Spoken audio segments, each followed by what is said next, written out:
Gadis miskin dan pria paling kejam di kampus itu merasa canggung saat berpapasan. Si pria kejam sebenarnya diliputi rasa bersalah, namun masih gengsi untuk meminta maaf lagi.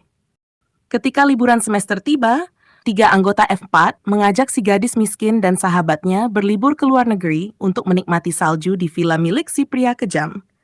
Meski begitu, si pria kejam berpura-pura menolak ajakan itu dan bersikap sok tak peduli.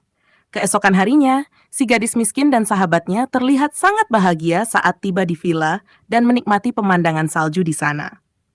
Namun mereka terkejut ketika mendapati si pria kejam sudah ada di dalam villa dan bahkan menawarkan es krim kepada semua orang. Ia tersenyum kecil, tampak senang karena akhirnya bisa bertemu kembali dengan gadis yang ia sukai. Malam harinya, anggota F4 yang pendiam tampak gelisah saat memasuki villa.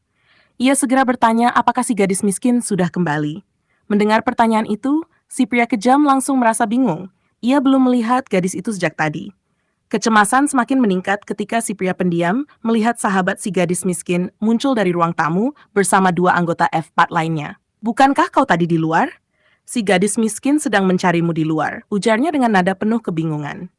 Mendengar hal itu, si pria kejam tanpa ragu mengambil mantelnya dan bergegas keluar. Ia benar-benar panik membayangkan si gadis miskin sendirian di tengah malam, apalagi dengan badai salju yang mungkin segera datang. Pada saat yang sama, anggota F4 lainnya mulai menyadari bahwa dua gadis jahat yang ikut liburan bersama mereka telah membohongi si gadis miskin. Amarah pun memuncak. Si pria pendiam langsung menyiramkan air dari gelas ke arah salah satu gadis itu.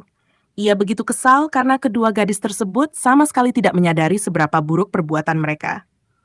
Di tempat lain, si pria kejam akhirnya menemukan si gadis miskin yang sudah pingsan di tengah badai salju. Dengan panik, ia membawanya ke sebuah rumah terdekat untuk beristirahat.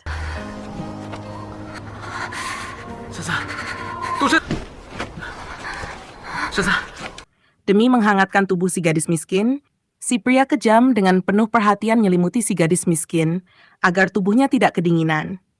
Ia kemudian menyalakan api unggun kecil untuk menghangatkan ruangan, lalu menyiapkan segelas minuman hangat untuknya.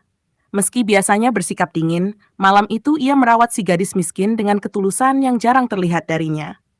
Ia melepas pakaian luarnya dan berusaha menjaga suhu tubuhnya. Gadis itu masih tampak lemas, dan sepanjang malam di tengah badai, keesokan paginya, keduanya terbangun dengan wajah memerah, malu karena mendapati diri mereka berada di bawah selimut yang sama.